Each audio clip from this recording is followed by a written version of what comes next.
gens d'ici sont vraiment extra, extra, extra, extra. Ils parlent de choses extra, extra, extra, extra dans un décor. Extra, extra, extra, extra, extra, extra d'engagement. Extra, extra, extra, extra, extra, extra. Et de projets. Extra, extra, extra, extra, extra, extra. De politique. Extra, extra, extra, extra, extra, extra. Pour de rencontres. Extra, extra, extra, extra, extra, extra. Et vous donnez. Extra, extra.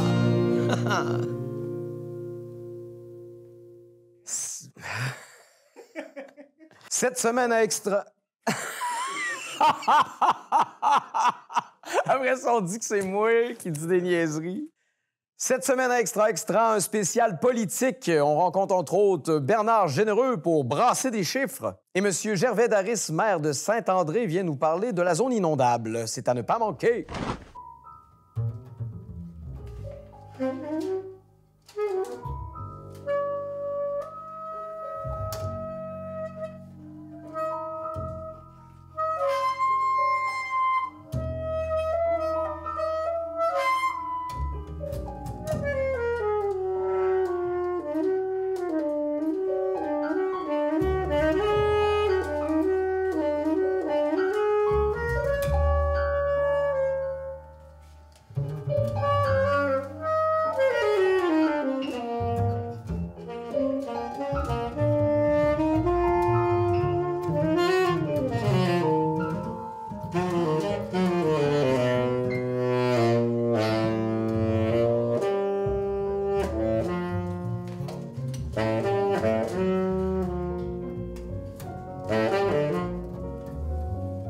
Je suis présentement avec M. Bernard Généreux. Donc, ce matin, on parle, entre autres, de Arrive Cannes. J'ai l'impression que c'est pas nécessairement un sujet qui te rend heureux.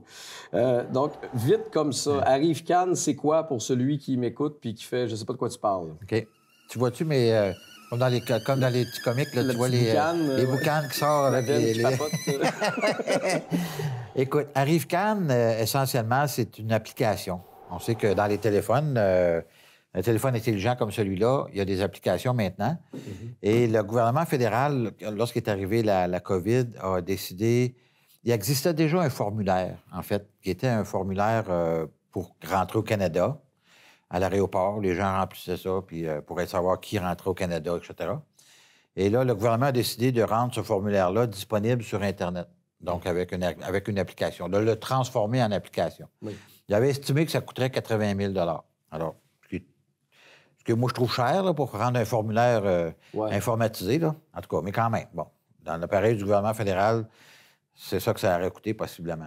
Le problème, c'est que les fonctionnaires ont décidé d'aller plus loin, puis de rendre, évidemment, il y a toute la question de la vie privée, parce que les données que tu accumules avec une application comme celle-là, il faut que tu fasses quelque chose avec. Là, je veux dire, donc, il y avait tout ce volet-là qui venait de s'ajouter. Donc, finalement, le gouvernement a décidé de demander à une firme, GC Strategies, à Ottawa, de faire une appel d'offres, de préparer un document pour faire l'appel d'offres pour transformer le fameux formulaire. Oui. Et ils ont fait l'appel d'offres de manière à ce que ce soit seulement à eux qui peuvent appliquer dessus. Alors, déjà au départ, on avait un petit problème. Ouais. Imagine-toi que moi, je suis imprimeur, je m'envoie à la ville, la Pocatière, je dis, regarde, voici ton appel d'offres, vends l'appel d'offres avec ça, moi, tu es le seul à pouvoir répondre. Tu comprends? J'aurais pu mettre les prix que j'aurais voulu. Alors, c'est ça qui est arrivé. Et maintenant, eux autres, ils ont eu le contrat. Le problème, c'est que ces deux gars-là, qui sont propriétaires de GC Strategy, ne font pas d'informatique. Moi non plus, j'en fais pas, là. Tu comprends? Mais, alors, ils ont décidé, eux autres, qu'ils étaient des intermédiaires. Alors, ils ont pris le contrat et ils sont allés en appel d'offres auprès de d'autres entreprises. Et là, ils sont arrivés au gouvernement et ils ont dit, finalement, ça ne coûtera pas 80 000, ça va coûter X. Puis là, est arrivé Y, est arrivé Z, puis on recommence à A, B, C jusqu'à 100, qu'il y a eu 175 mises à jour du fameux... de la fameuse application. Ce qui a fait en sorte que le contrat est passé de 80 000 à, selon la vérificatrice générale, à près de 60 millions, 59 millions. Puis en fait, elle n'est même pas sûre parce que les fournisseurs de GC Strategy envoyaient des factures à la demande de GC Strategy sans aucun détail. OK. Alors, ils envoyaient des factures sans savoir même qu'est-ce qui avait été produit. Donc, GC Strategy, ces deux gars-là, dans un sous-sol à la maison qui ne font jamais d'informatique, ont ramassé au passage sur le 60 millions, 20 millions. Ils ont pris leurs 20 millions pour dire Mais ils n'ont rien on fait. va faire travailler un tel, un tel, Exactement. un tel. Puis il y a eu plusieurs sous-traitants qui ont fait plusieurs choses à l'intérieur de ça. Et la vérificatrice générale a dit, lors de son passage au comité il y a 2 semaines, la semaine dernière, qu'elle n'avait jamais vu dans toute sa carrière, puis elle a été nommée vérificatrice générale par M. Trudeau, là, c'est pas un conservatrice là, qui est à quelque part, qui sort d'une boîte, là. Vraiment, c'est une femme compétente. Elle a décidé, elle a dit, c'est-à-dire que dans sa vie de professionnelle, elle n'avait jamais vu une comptabilité aussi déficiente. Alors, ça renvoie ça à la question, malgré qu'on était dans la pandémie, évidemment, c'était l'urgence, il fallait que ça se fasse vite, etc. Ça renvoie au gouvernement qui a un ministère. En fait, il y en a 2, la santé puis procurement, là, j'ai oublié en tout cas, j'ai oublié le nom en français, là. Et donc, ces 2 ministères-là fallait qu'ils se parlent, évidemment, parce que c'était pour l'un et pour l'autre. Oui. Ils se sont jamais parlé.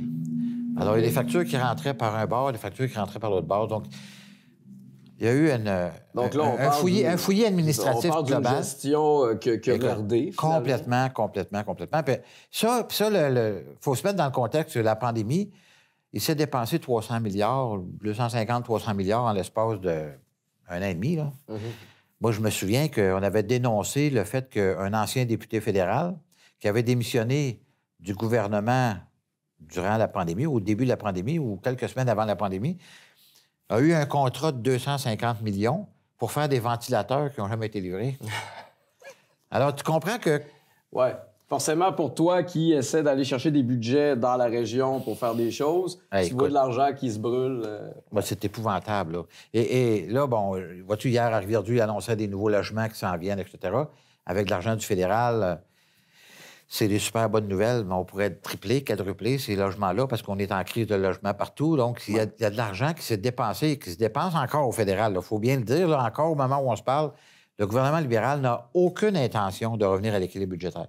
Alors ça fait en sorte que les fonctionnaires puis les ministères, là, let's go, là, pas de problème, on peut dépenser l'argent, tout ce qu'on veut. Il n'y a pas de limite. Alors, nous, on va faire une campagne électorale sur le gros bon sens. On l'a rappelé à plusieurs reprises. On va continuer à le rappeler durant toute l'élection, qui, on espère, va venir le plus rapidement possible pour dire aux gens, dans votre revenu, dans votre budget familial, vous, est-ce que vous mettez ou vous poussez par en avant toutes vos dépenses sur la carte de crédit sans penser qu'un jour, vous devrez la rembourser?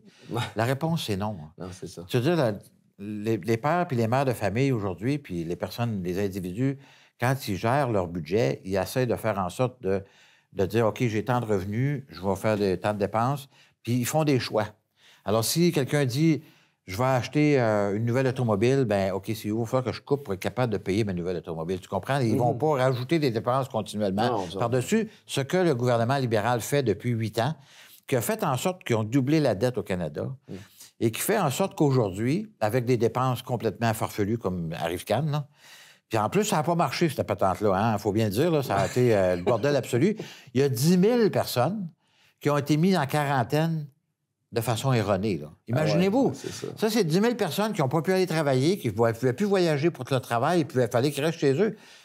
Parce que le machin, là, la Arrive-Can en question, de façon erronée, leur a dit, « Hey, toi, t'es à risque, va-t'en chez vous, puis reste plus. » Tu te souviens, là, comment est-ce que il avait fermé les rues, là, puis on ne pouvait pas aller au Bas-Saint-Laurent, etc. Bien, mettons tout ça dans le contexte, puis il y a des gens qui ont perdu de l'argent, littéralement, à cause de cette patente-là. Là. Fait que, tu sais, moi, je serais même pas surpris qu'il y ait une action collective qui éventuellement, vienne... Ils vont tous avoir les preuves avant d'eux autres que c'est de la machinerie épouvantable, ça, là, ta patente-là. On a tout ça sur la carte de crédit.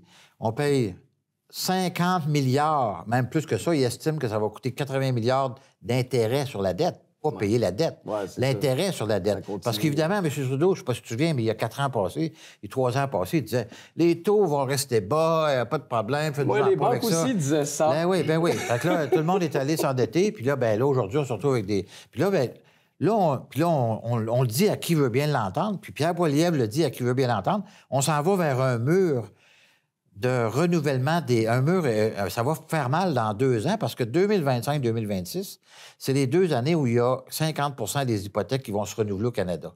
Bon, je viens de dire tantôt, avant de rentrer, là, ton copain m'a dit hey, « Tu peux venir tout de suite, là, venir faire l'entrevue. J'étais en train de lire un article dans le journal qui disait que l'inflation a passé de décembre de 3,4 à 2,9. Bon, c'est une bonne nouvelle si l'inflation diminue. L'inflation absolue, elle a diminué pas nécessairement. Les coûts de loyer continuent d'augmenter. Ouais, c'est plus subtil que ça. C'est beaucoup plus subtil que ça.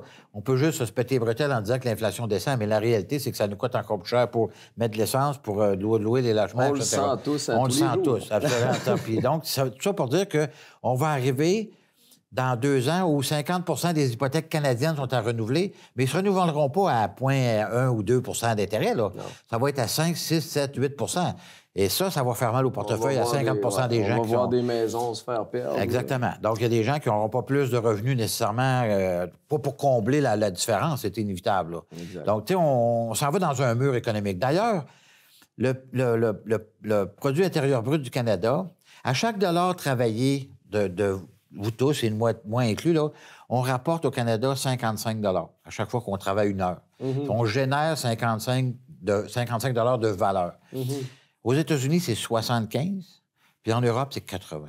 Alors, on est en retard, puis pas juste un petit peu. Puis la productivité, je ne sais pas si tu viens, Lucien Bouchard avait déjà parlé de ça à un moment donné, puis il s'était fait blaster parce que ça n'avait pas été les gens, il avait dit, hey, les gens, bon, parce que c'est comme si les gens avaient pris ça personnel en disant, on ne travaille pas assez.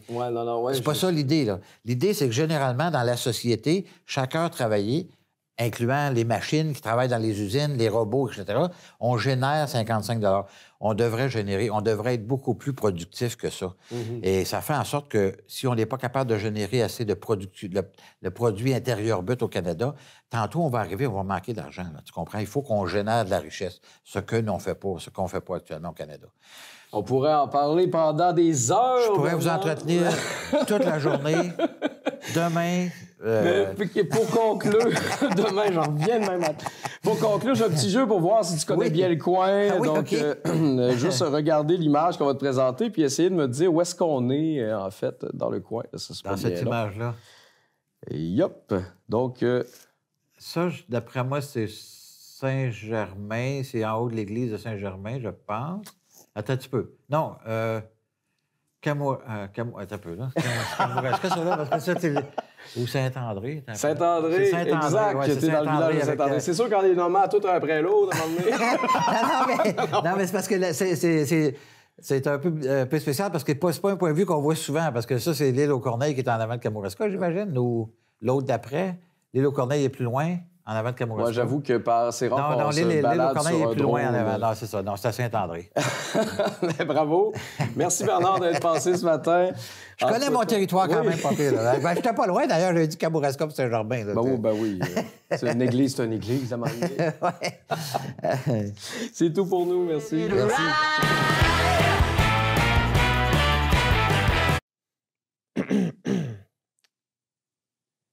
Un coup de circuit arrive à Kamouraska. Et oui, dès l'été prochain, une nouvelle équipe arrive dans le baseball senior. Cette équipe, qui évoluera dans la Ligue Péribec, mettra content tous les fans de baseball du Kamouraska. Ça va être beaucoup de coupage, j'en suis désolé. Cette équipe, déjà fidèle à ses fans, rejoindra 5 équipes et s'appellera Industrie des Jardins du Kamouraska. L'équipe du Kamouraska rejoindra ses confrères de Saint-Pascal et joueront sur leur terrain, et certains matchs se joueront aussi sur le terrain de la Pocatière. Ces différents lieux permettront d'accommoder le public ainsi que les bénévoles présents. Selon le vice-président, l'équipe est déjà mise sur pied avec plus de 15 joueurs expérimentés et prêts à tout donner pour la saison. Ce sont donc des matchs excitants et remplis de talent qui nous attendent. Étant un fan de sport, une appréhension est déjà grande de ma part qui ne fait que grandir. Étant un fan de sport, une appréhension est déjà grande de ma part qui ne fait que grandir lorsque la neige commence à fondre. Malheureusement, notre pays, c'est l'hiver, donc on a à attendre encore un peu beaucoup de temps. Dis-le, mais plus lent. Malheureusement, notre pays, c'est l'hiver, donc on a encore à attendre beaucoup de temps. Mais si jamais vous voulez vraiment aider, l'organisation se recherche encore des commanditaires et très probablement des bénévoles aussi. Alors n'hésitez pas à les contacter. Pour ce qui est du futur du club, le vice-président n'a aucune peur, puisque plusieurs joueurs de la Ligue junior devraient dans les prochaines années passer à la Ligue senior, ce qui va permettre un remplacement de joueurs, ainsi que les joueurs déjà présents dans la Ligue senior devraient nous paver un futur rempli de beaux moments et de belles victoires. Je souhaite à la nouvelle organisation une belle saison et aux spectateurs des matchs inoubliables. Merci. Je suis avec Gervais Daris pour parler de la cartographie des zones inondables à Saint-André et, entre autres, bien entendu, de l'impact de tout cela. Donc, grosso modo, comment ça s'est passé tout ça? Ça se fait quand même longtemps que vous recherchez? Oui, depuis l'inondation ou la submersion de 2010, on est préoccupé et on travaille sur cette question-là. Ce qui va être publié au printemps, ça sera pas une grosse nouvelle pour nous autres parce que on le sait qu'on est en zone inondable. Oui. On vit depuis 2016 les limitations qui découlent des zones inondables 0-20 ans ou 0-100 ans. On vit avec ça.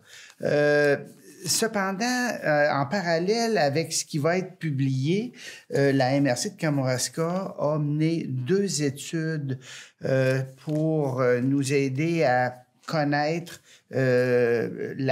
pour caractériser la digue. Une étude hydraulique pour savoir si, avec différents scénarios, s'il y avait des grosses tempêtes, s'il y avait des simulations avec différents vents, différentes intensités, est-ce que la digue protégeait bien le village? Bon, ces études-là, ils ont été menées à la demande de la ministre des Affaires municipales, puis ils y appartiennent encore. On n'en connaît pas les conclusions, mais sur le terrain, nous autres, on a vécu quand même pas mal de tempêtes depuis que ces aboiteaux-là ont été rehaussés. Et puis, on n'a pas de crainte du tout. Donc, une étude hydraulique pour voir si ça passe par-dessus ou pas. C'est aussi simple que ça. Oui. Il y a une deuxième étude, une étude géotechnique pour savoir si la digue elle va résister aux assauts des vagues. C'est complété également cette étude-là. Elle est également confidentielle. Et puis, on est confiant là aussi parce qu'on a vu comment ça travaillait depuis que la digue a été surélevée. On estime qu'on est bien protégé.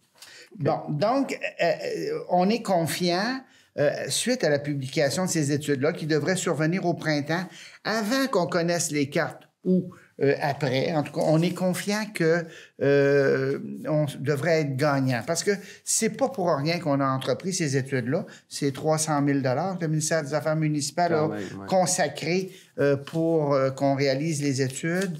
Il devrait parler d'elle-même, ces études-là. Oui.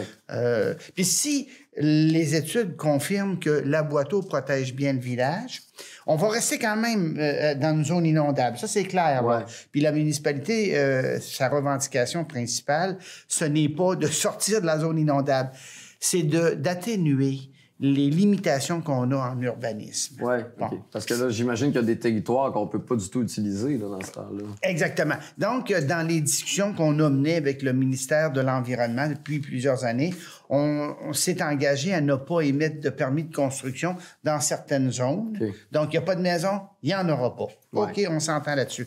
Mais ça ne se limite pas à ça. Dans certaines zones, également dans la zone la plus vulnérable, faut une maison... quand on est propriétaire d'une maison, on veut l'agrandir, on veut s'installer un patio, on veut se mettre un garage, on veut se mettre un atelier. Souvent de fois, c'est pas possible. Okay. Puis parce que ils veulent pas augmenter, le ministère de l'Environnement ne veut pas qu'on augmente le risque lié à la protection des personnes. C'est pas le fait d'agrandir une maison qui va la rendre plus... plus ou moins inondable. Plus ou moins inondable ou plus ou moins vulnérable à une inondation, mais enfin. Bon. Ouais. L'autre élément, c'est que dans le 20 à 100 ans, ce qu'on nous demande de faire, puis c'est le gros bon sens, c'est des installations, des solages immunisés, c'est-à-dire que relativement étanches, qui est capable de supporter, dont les fenêtres, la base des fenêtres est supérieure à la ligne de 100 ans. C'est le gros bon sens. Oui. On ne conteste pas ça. Mais on espère que ça va venir clarifier certaines directives du ministère de l'Environnement. Et ainsi permettre d'aller de l'avant avec ces nouvelles normes-là. Oui, parce qu'il y a des gens qui attendent pour des constructions d'ateliers, de patios, de toutes sortes de choses. Il y a des gens qui veulent agrandir leur maison, puis ils ne peuvent pas actuellement. OK. Et là, si jamais les conclusions sont plutôt négatives, qu'est-ce qui resterait à faire? On démolira pas le village. Ouais, non, c'est ça. Mais s'il était négatif, donc, 2 options.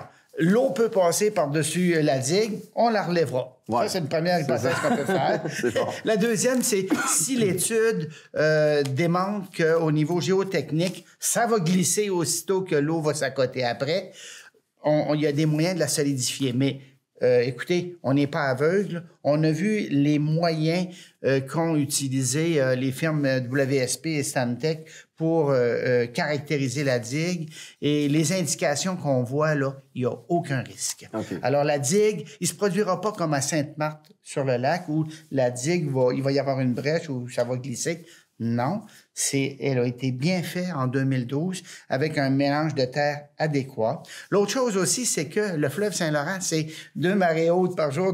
Ouais. Bon, c'est ça. C'est pas constamment là, l'eau là, qui vient à tenter d'imprégner la digue et la rendre plus friable ou vulnérable. Donc, on n'a pas trop de crainte de ce côté-là. Sur l'ensemble des 2 études, ça devrait venir conforter la position de la municipalité que la municipalité a défendue depuis plusieurs années, à savoir la digue nous protège bien, réduisons les limitations au niveau urbanisme. Bon, eh bien, au final, le futur semble plutôt positif quand même. Bien, il va y avoir des contraintes encore. On ne sortira pas de la zone inondable. Il y a des gens qui vont avoir de la difficulté à dormir la nuit. Ça, on ne pourra pas empêcher ça. Ouais. Mais on veut que ce soit plus facile de vivre dans la zone inondable.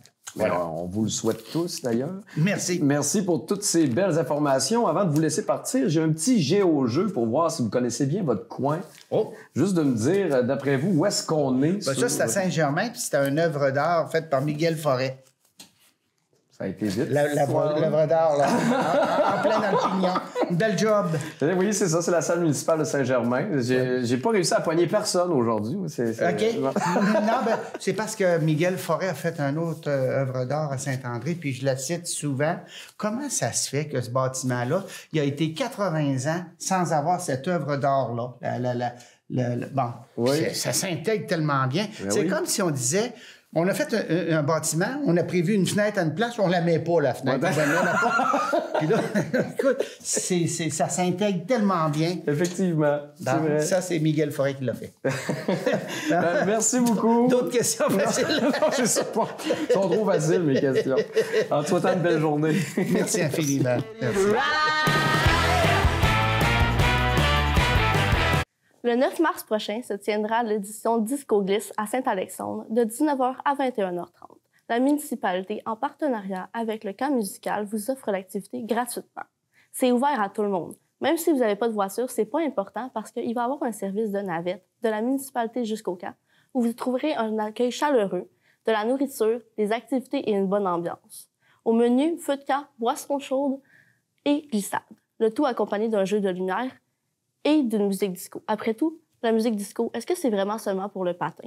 On vous attend en grand nombre. Plus on est fou, plus on rit.